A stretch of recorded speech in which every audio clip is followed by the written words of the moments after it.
형제들아, 내가 너희와 같이 되었은즉 너희도 나와 같이 되기를 구하노라. 너희가 내게 해롭게 하지 아니하였느니라. 내가 처음에 육체의 약함으로 말미암아 너희에게 복음을 전한 것을 너희가 아는 바라. 너희를 시험하는 것이 내 육체에 있으되 이것을 너희가 업신여기지도 아니하며 버리지도 아니하고 오직 나를 하나님의 천사와 같이 또는 그리스도 예수와 같이 영접하였도다. 너희의 복이 지금 어디 있느냐? 내가 너희에게 증언하노니 너희가 할 수만 있었더라면 너희의 눈이라도 빼어 나에게 주었으리라. 그런즉 내가 너희에게 참된 말을 함으로 원수가 되었느냐? 그들이 너희에게 대하여 열심내는 것은 좋은 뜻이 아니요 오직 너희를 이간시켜 너희로 그들에게 대하여 열심을 내게 하려 함이라. 좋은 일에 대하여 열심으로 사모함을 받음은 내가 너희를 대하였을 때뿐 아니라 언제든지 좋으니라.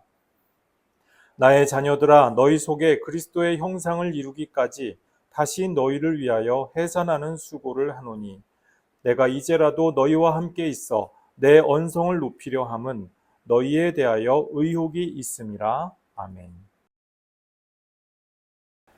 4장에서 사도 바울이 4장 서두에서 갈라디아 성도들을 설득하기 위해서 사도 바울이 언급했던 첫 번째 키워드는 세상 초등학문이었죠. 이 세상 초등학문 혹은 근본 학문이라고도 이렇게 우리가 옮겨볼 수가 있겠는데요. 그 세상 근본 학문 혹은 근본 이치를 통해서 사람들이 거기에 얽매이게 되고 종노릇을 하게 됩니다. 종교와 신화와 또 과학의 이름으로 혹은 사회적인 관행의 이름으로 이런 세상 초등학문이 활동을 하게 되죠.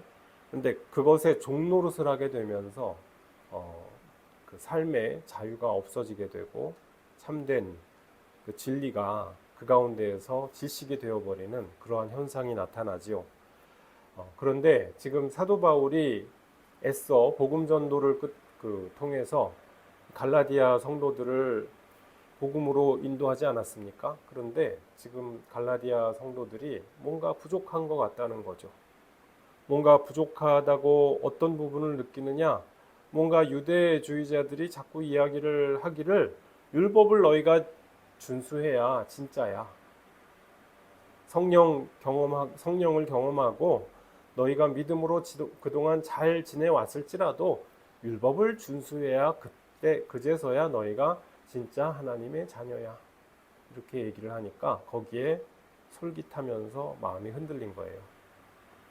오늘날도 이럴 수가 있죠. 교회 생활 우리 잘하고 믿음 생활 잘하는데 너희가 그래서야 참된 믿음의 자녀라 할 수가 있어?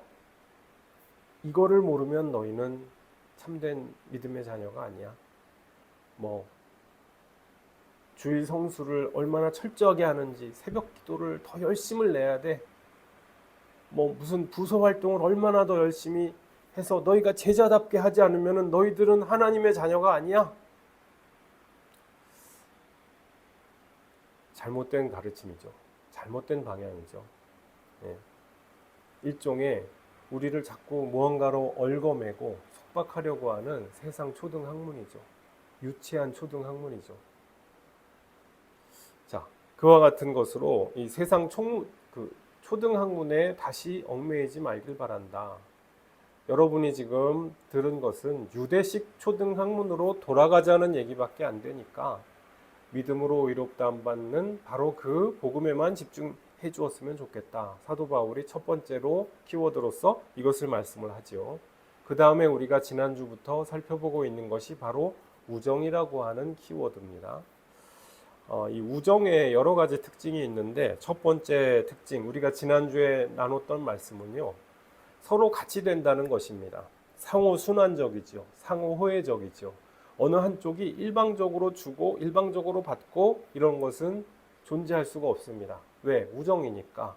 서로가 사랑하니까 마치 내가 너한테 다 줄 것인 것처럼 내 모든 희생과 내 모든 손해를 감수하고서라도 다 줍니다. 그러면은 친구도 거기에 화답하여서 함께 손해를 보고 또 그러면서 함께 또 그 이익을 공유할 수가 있는 그러한 상호 순환적인 상호 호혜의 관계, 평등한 관계, 그런 관계죠.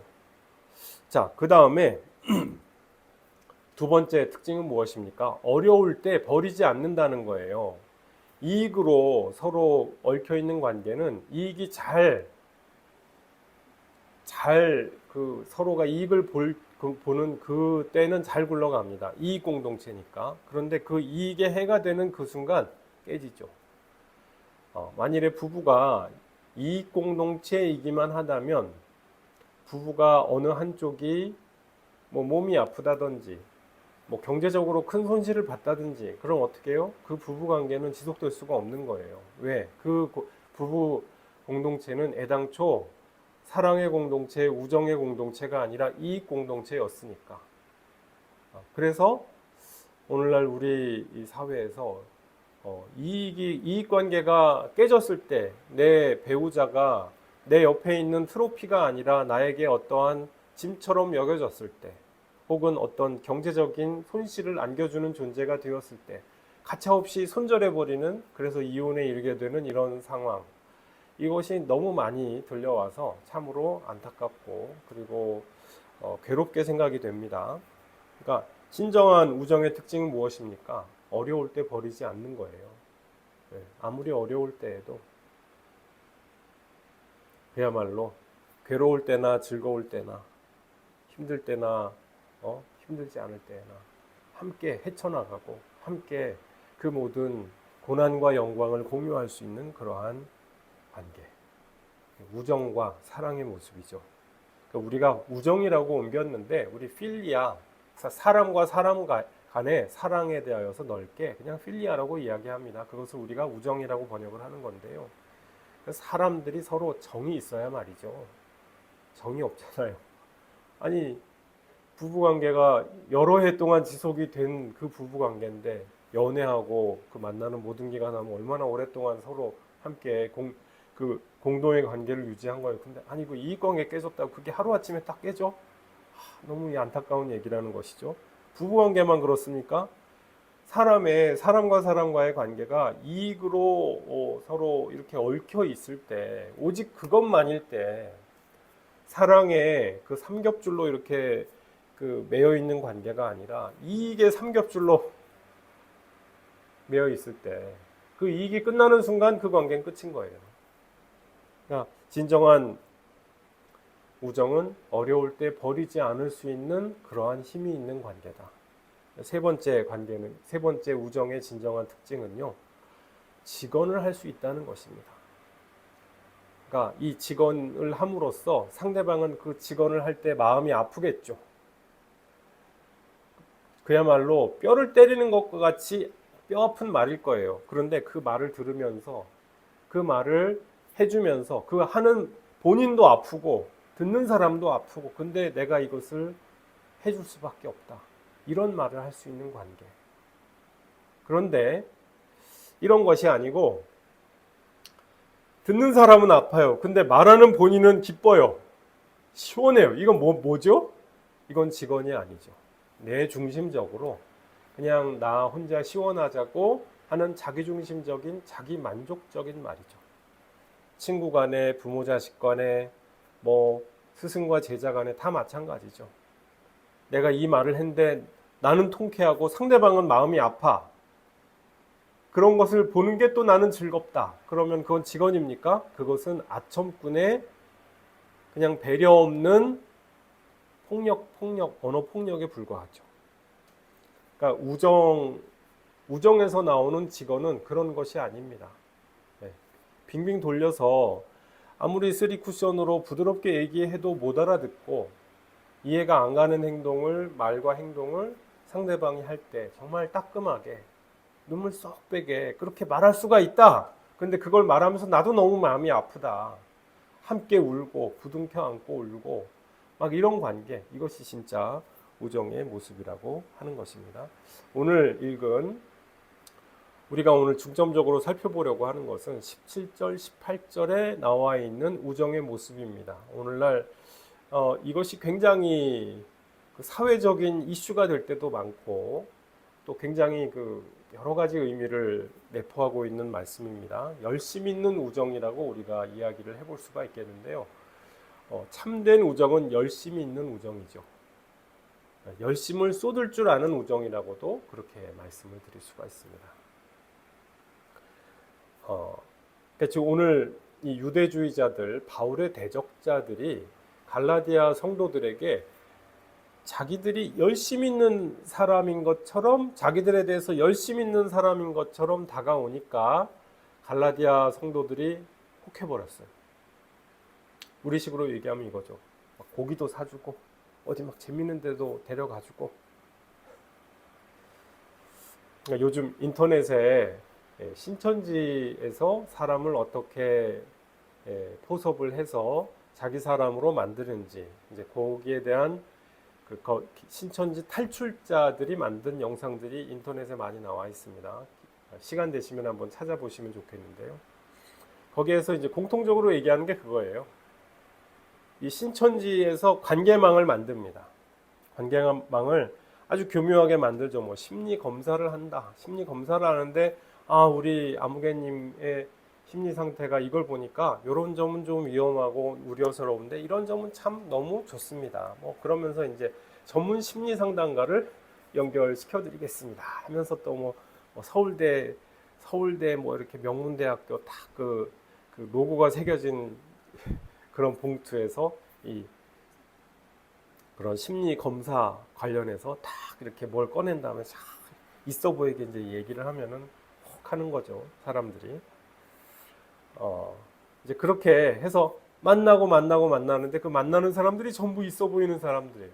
이제 그런 식으로 해서 뭔가 아닌데 이상한데 하면서 찜찜한데 이제 몇 단계 해서 보면 어느새 빠져나오기가 매우 힘들게 된 이제 그런 상황이 되는 경우가 많다고 하는 거예요. 굉장히 열심을 내죠, 이 사람들. 아주 오죽하면은 코로나 때 얼마나 열심을 냈던지, 코로나 때 처음에 그 중차대한 그 시간에도 정말 불철주에 열심을 내셨던지, 그것 때문에 코로나가 창궐하게 됐잖아요. 자, 그런데 오늘 17절 전반절 말씀해 보니까 유대주의자들도 이렇게 열심을 냈는데 이 유대주의자들의 열심을 내는 까닭이 무엇이라고 했습니까? 그 진짜 속내가 무엇이다? 좋은 뜻에서 내는 것이 아니다 라고 지금 사도 바울이 말씀해 주고 있어요.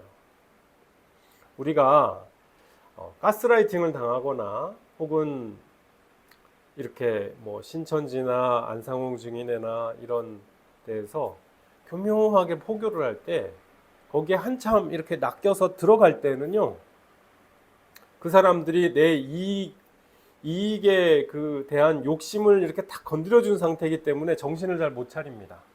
연애할 때도 마찬가지죠. 서로 물불 안 가리게 된 그 시점에서는 주변에서 야, 그 사람 아니야 아무리 얘기해줘도 못 알아들어요. 그게 객관적으로 딱 보고 나서 무슨 말인지는 알겠는데 이런 말씀도 내가 다 듣고 들어보니까 그 말씀도 일리는 있는데 우리 아무개 씨는 그런 분이 아니에요.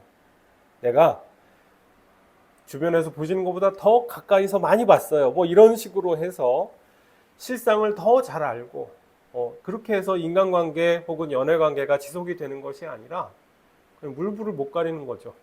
그렇게 해서 관계가 막 가다가 이제 나중에는 파국에까지 이르게 되는 그런 딱 하고 안 된 경우가 적지 않습니다. 근데 지금 갈라디아 성도들이 지금 그 상태인 거예요. 갈라디아 성도들의 이익관계와 그 마음속에 있는 소원을 지금 유대주의자들이 딱 건드려 줬어요. 그게 뭡니까? 나는 좀 더 구원에 확실하게 해지고 싶다 이거예요. 그래서 너 확실해지고 싶어? 그러면은 율법을 지켜봐. 이렇게 나온 거죠. 그래? 딱 손에 잡히는 것 같단 말이에요. 안식일을 지키면 돼. 안식일에 어디서부터 어디까지 지켜? 처음에 들을 때는 이게 너무나 확고부동해 보이거든요. 내가 이것만 하면은, 그런데 이것만 하면이 아니거든요. 이런 것일수록 점점 늘어나죠. 점점 커지죠. 점점 방대해지죠. 기본 원칙이 심플한 것이 아니라 이 사람들은 그 심플해 보이는 것을 가지고 점점 방대하고 이상한 미로로 자꾸 사람을 끌고 들어가는 경향이 있어요. 자, 왜 이렇게 자꾸 이상한 데로 끌고 가느냐? 나한테 관심을 기울이는 것처럼 보이면서, 자, 여기서 참고로 열심을 낸다라고 하는 말이 이 원문을 보면은 관심을 쏟는다는 뜻입니다. 그러니까 나에 대해서 관심을 쏟아주는 것이 얼마나 좋습니까? 관심과 사랑과 배려를 받는 것이 얼마나 기쁩니까? 사실 우정도 그런 것이잖아요. 나를 그냥 이렇게 내던져 버려놓지 않고 내 일거수일투족에 대해서 관심을 기울여주고 얼마나 기분이 좋아요. 그러니까 이것을 이제 러브 바밍이라고 표현을 하기도 하는데, 이게 건강하게 관심을 기울여주는 것은 문제가 되지 않아요. 그런데 러브 바밍이라는 것이죠. 사람이 그냥 러브만 하면은 좋겠는데 거기에 바밍을 해요. 너무 과해요. 막 폭탄을 뻥뻥 터뜨리듯이 심리 상담가를 예를 들어 아까 말씀드렸던 심리 상담가의 경우에 심리 상담가가 그렇게 만나질 경우가 우리가 일생에 몇 번이나 있겠어요. 우연히 내가 찾아가지 않는 이상. 한 번이면 족한데 한 번이어도 과할 수가 있는데 두 번, 세 번 우연히 계속 반복된다. 이건 우연이 아니죠. 뭔가 정교하게 설계된 타짜들의 그 판에 지금 내가 들어갔다는 뜻이거든요. 종교적인 사기판에 내가 지금 휩쓸려 들어갈 판국이라는 그 얘기거든요. 자, 그래서 우리가 이렇게 종교적인 타짜질에 놀아나지 않으려면은 그 목적을 알아야 돼요. 그 목적이 무엇이냐? 오직 너희를 이간시켜 너희로 그들에게 대하여 열심을 내게 하려 함이다 했습니다. 여기서 우리가 주목해 볼 것이 우선 이간시킨다는 데 있어요. 우리가 그 사람들이 관심을 기울여 줄 때, 본문에서 유대주의자들이 관심을 기울여 줄 때 어떤 일이 일어나느냐? 사도 바울과 갈라디아 성도들의 기존의 관계가 있잖아요. 그거를 깨뜨려 버려요. 배제시켜 버려요.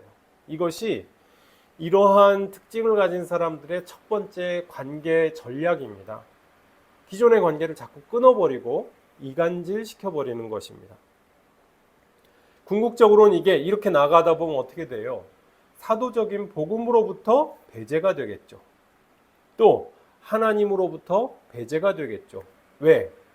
사도적 복음을 계시하신 것이 하나님 당신 자신이기 때문에 배제가 됩니다.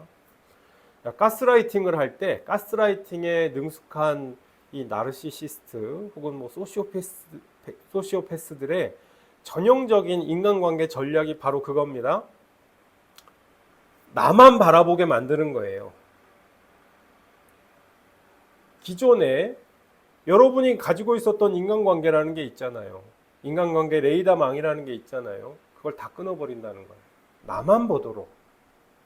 그래서 우리가 사람들하고 느슨하게라도 이렇게 모든 관계를 다 맺고 있는 것이 중요합니다. 어느 한 사람한테 너무 몰입하는 것이 안 좋아요. 어느 한 사람한테 너무 몰입돼 있어가지고 그 사람 말에 내가 일희일비하고 있다 그러면은 그거는 그 관계는 다시 돌아볼 필요가 있어요. 연애할 때는 조금 그 상황이 다릅니다. 이때는 막 호르몬이 막 해가지고 사람이 정신이 없어지는 때이기 때문에 많이 다릅니다. 그런데 이때에도 되도록이면 냉정해야 돼요. 그 냉철하게 자신을 자기 객관화해서 성찰을 해볼 수가 있어야 한다고 하는 것이죠. 지금 대적자들, 이 유대주의자들은요, 자꾸 사도 바울이 갈라디아 성도들에게 주고자 하는 올바른 조언을 자꾸 그 아무것도 아니야 이런 식으로 배제를 시켜버리고 있어요. 갈라치기를 하려고 하고 있어요. 이 왜 그러냐? 왜 그렇습니까? 이거 하는 목적이, 진정한 목적이 뭐라고요? 사도 바울이 말씀하시기를 너희로 그들에게 대하여 열심을 내게 하려 함이라. 나한테 갈라디아 성도들이여 나를 좀 봐. 나한테 관심을 줘. 그거라는 거예요. 우리 이런 걸 뭐라 그러죠? 관심 받으려고 막 그냥 분란을 만드는 사람을 요새 MZ세대에서 뭐라고 얘기합니까? 관종이라고 얘기해요. 관종이라는 말도 요새 쓰나요? 어쨌든 이 관종짓을 하는 거예요. 뭐 큰일이라도 난 것처럼 막 요란하게 난리법석을 떠는데 그 결국 진짜 목적은 뭐냐? 날 좀 봐요. 날 좀 보소. 옛날 노래, 아주 옛날 노래, 날 좀 보. 이거 하고 있는 거예요. 그 목적이 사도 바울도 슬프게 만들고 갈라디아 교인들도 혼란하게 만들고 그분들이 어떠한 고통이나 혼란이나 어려움을 겪던 내 알 바 아니야. 내 알 바 아님. 나만 봐주면 돼. 이거라는 것이죠. 나한테 관심만 쏟아진다고 하면 어떤 일이 벌어져도 상관이 없어. 뭐 사람이 슬픔을 겪던 병이 나던 심지어 죽던 상관이 없는 거예요. 내가 관심을 받는 건 그것을 통해서 내가 이익을 받고 관심 받고 권력이 생겨지는 것 그것만이 목적이기 때문에 그러니까 이런 사람들이 굉장히 매력적이라는 거예요. 그 이그나티우스 안디옥의 이그나티우스의 글 어디 있는지 지금 제가 바로 찾아내지는 못하겠습니다만은 안디옥의 이그나티우스도 비슷한 말씀을 하신 적이 있어요. 이게 요즘 사실은 심리학자나 정신의학자들이 하시는 말씀인데 그 이야기를 이미 했어요. 그 이런 관종짓을 하는 이단자들에 대하여서 조심하기를 바란다. 이 사람들이 겉으로 볼 때에는 굉장히 매력적으로 보일지는 모르나 이 사람들은 굉장히 위험한 사람들이다 이렇게 경고하는 대목이 있습니다. 그 사도적 교부 문헌에 보면 이런 표현이 있거든요. 근데 이것이 그 사도적 교부 문헌 우리 초대교회 신앙 문서에만 그렇게 나오는 것이 아니라 성경에서 그렇게 나오는 것이고 오늘날 현대 의학에서도 심리학에서도 확인해주고 있는 부분이죠. 사도 바울이 또 다른 곳에서 이 사람들의 속성을 일컬어서 자기 배를 신으로 섬기는 자들이다 이렇게 묘사하기도 합니다. 하나님의 교회가 어찌됐든지 공동체가 어찌됐든지 사람들의 그 사귐의 역사야 어떻게 파탄이 나버리든지 내 알 바 아니라는 거예요.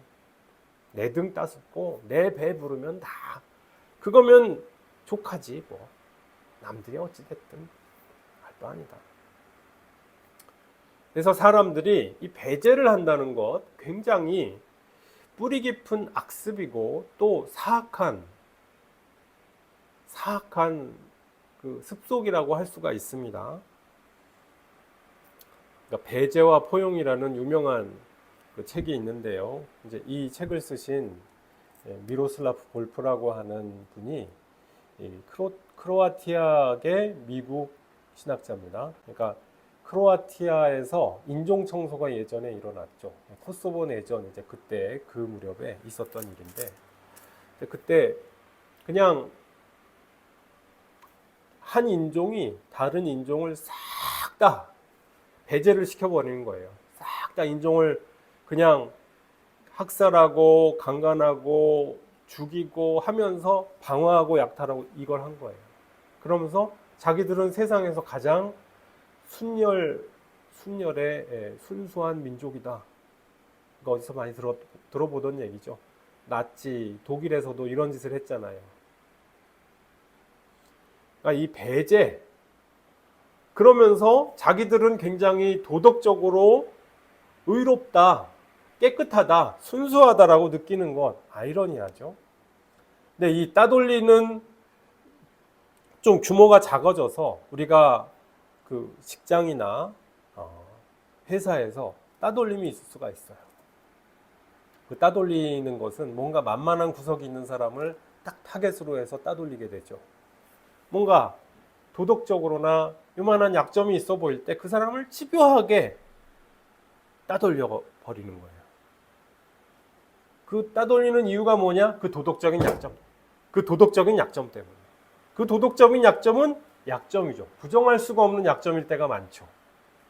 만일에 그렇지가 않다고 할지라도 그 부정할 수 없는 약점이 되게끔 뭐를 하나 만들어 내서 그 사람을 끝까지 따돌리기까지 하죠. 그래서 선인을 악인으로 만들고 의인의 의를 빼앗는 일이 나타나게 됩니다. 이사야 선지자가 유대 사회의 악습에 대하여서 규탄을 할 때, 고발을 할 때 말씀했던 것이 바로 이 따돌리는 악습이거든요. 이 배제의 악습이거든요. 인간관계에서 따돌리고 갈라치게 하는 것은 정말 못돼 먹은 사악한 악습이라고 할 수가 있어요. 어떤 식으로든지 따돌리고 갈라치기를 한다? 그것은 일단 좋은 친구일 수는 없는 거예요. 왜? 그 진짜 목적은 그것을 통하여서 내가 이득을 보는데 있기 때문에 집단 따돌림을 통해서 언제도 한번 소개해드린 적이 있습니다만 집단 따돌림을 통해서 그 집단 따돌림을 행하는 그 그 무리들의 일진 맨 위에 있는 그 아이들이 느끼는 그 감정이라는 게 자기가 신이 된 것처럼 느낀대요. 자기가 신처럼 되어보기 위하여서 그 말도 안 되는 짓들을 하고 있는 거예요. 신이 된 것처럼. 나는 도덕과 윤리를, 인간적인 도리를 초월한 사람이라도 된 것인 것처럼. 심지어는 교실이라고 하는 울타리를 벗어나서 그 피해자 가족에게까지도 악행을 가하죠. 자기가 뭐라도 된 것처럼. 심판자라도 된 것처럼. 이거 자체가 얼마나 악하냐는 것입니다. 어떤 관계에서 자꾸 끊어놓는다, 그런 사람이 있다, 그러면은 그 사람은 지금 이 배제의 악한 그 잘못된 습관 가운데 빠져 있다는 것을 딱 알아보면 되는 거예요. 사람과 사람 사이에 갈라치기 이단질하는 거 정말 안 좋습니다. 사람을 사람으로 보지 못하는 것이거든요. 자기 이익관계 때문에 자기 이익관계 바깥에 있다고 생각되는 그 사람은 사람으로 보지 않고 사람 취급하지 않기 때문에 이루어지는 것입니다. 자, 그런데 이것이 그 깊은 내면은 무엇이냐? 그 내면에 무엇이 있어서 그런 것입니까? 이 영적인 유치함이 있다는 것이에요.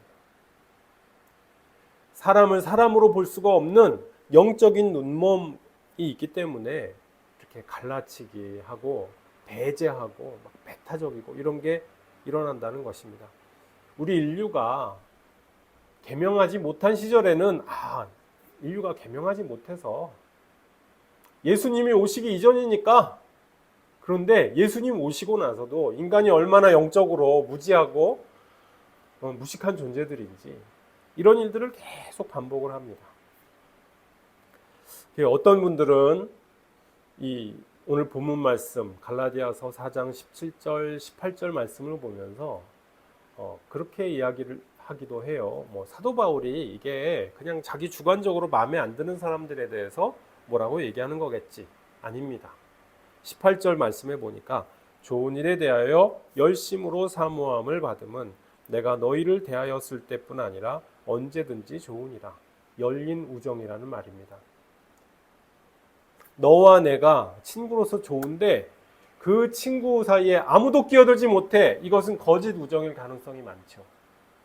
그 관계가 결혼을 바라보고 있는 연애 관계가 아닌 한 연애 관계인데 이 사람도 좋고 저 사람도 좋아. 그건 말이 안 되죠. 결혼을 바라보고 있는 그런 진지한 관계인데. 그런데 친구가 서로 우정인데 너와 나 사이엔 절대 아무도 못 끼어들어. 그러면서 이 사람이 이간질 시키고 이 사람은 퇴출시키고 너 손절. 이거 말이 됩니까? 이렇게 닫힌 우정은 대단히 위험합니다. 사도 바울은 지금 이런 그 닫힌 우정이 아니었다는 거예요. 사도 바울이 말씀을 하고 나서도 아볼로 선생한테서 성경 강해를 들어서 잘하는 일입니다. 베드로 선생이 오셔서 말씀을 너무나 축하할 일입니다. 이러셨던 분이라는 거예요. 폐쇄적이고 서로 배타적으로 배제하지 않아요. 진정한 우정의 모습은 무엇입니까? 우리 예수 믿는 사람들이 진정한 우정을 정말 잘 실천할 수가 있죠. 친구를 위하여서 정말 내 모든 것이라도 내어줄 수 있는 예수님처럼. 그러면서 열린 우정을 가지고 사람들을 함께 어우러지게 만들 수가 있는, 얘가 좀 너무 숫기가 없고 내성적이어서 사람들하고 어울리지 못해, 나하고만 하고 내 얘기만 들어. 그럼 진짜 우정은 어떤 우정이에요? 나만 봐, 나를 보지 않으면 너는 끝이야, 이것이 아니고 이 사람도 소개시켜주고 저 사람도 소개시켜주고. 근데 어때요 여러분? 이 아까 러브바밍하고도 비슷하지 않아요? 뭔가 겉보기가 그럴 수가 있어요. 그렇죠. 그래서 이게 러브바밍하고 진짜 우정하고 우리가 잘 판별하고 분별을 할 수 있어야 됩니다. 그러니까 뭔가 있을 수가 없는 우연이 너무 많이 일어나는 것 같을 때 이거는 뭐다? 러브바밍일 가능성이 많죠. 그런데 진정한 자연스러운 관계로 이렇게 관계망으로 넣어주고자 하고 더 넓은 우정으로 나아가고자 하는 그와 같은 형태의 우정, 그것이야말로 진정한 우정이겠죠. 우리가 예수님 믿는 사람으로서, 예수님의 자녀요 또 백성으로서, 제자로서 우리가 지향해야 할 관계는 분명합니다. 우리끼리만 이렇게 딱 교회도 막 닫혀가지고 들어오면은 막 내가 앉는 자리에 네가 앉았어? 미워. 넌 다음에 아웃이야. 뭐 이런 거, 이 말이 안 되죠. 그런데 은근히 이게 있어요. 우리 안에서 이게 끈끈한데 너무 끈적끈적 힘들어 서로. 그렇게 하면 안 됩니다. 열린 우정의 이 공동체가 되어야 마땅하죠. 우리가 세상 나가서도 마찬가지입니다. 사람들 막 갈라치게 하고 막 따돌리고 이 피곤한 일이거든요. 그러지 말고 다 함께 이 넓게 서로 함께 열린 우정의 지평으로 함께 나아갈 수 있도록 다 함께 힘을 써줄 수가 있는, 막 따돌림 받는 친구가 있다 그러면은 함께 그 따돌림 받고 있는 그 구석에서 함께 이렇게 끌어내서 어깨동무해서 함께 나아가고 이렇게 해줄 수 있는 용기와 우정이 우리 모두에게 필요한 줄로 믿습니다. 이렇게 모두의 참된 친구가 되어서 진정한 우정의 소유자로서 하나님 기뻐하시는 모습으로 모두 서실 수 있는 교우 여러분들 모두 되시기를 주님의 이름으로 축복합니다. 이 시간 아버지 하나님, 우리에게 우리의 삶의 과정 가운데에서 친구들 만날 수 있게 하여 주신 것 감사합니다. 그러나 이 친구들이 참된 우정으로 만나서 건강하게 성장하고 서로 힘이 되고 위로가 되는 친구가 되는 것이 아니라 때로는 병든 우정의 모습으로 폐쇄적이고 배타적으로 서로 따돌리며 갈라치기 하며 또한 배제하며 그렇게 우정을 나누게 될 때가 있습니다. 주님, 우리를 이와 같이 세상의 병든 우정의 모습에서 주님, 우리를 구원하여 주시옵기를 간절히 간구합니다. 주님, 우리 마음을 잘 지켜낼 수 있게 도와주옵소서. 거짓 우정을 잘 판별해낼 수 있게 도와주시고 잘못된 관계의 사슬에 얽매이게 되지 아니할 수 있도록 우리를 도와주시고 함께하여 주시옵소서. 참된 우정 가운데에서 자유로워질 수 있도록 또한 우리를 붙들어 주시고 함께하여 주시옵소서. 감사드리옵고 예수님 이름으로 기도드리옵나이다. 아멘.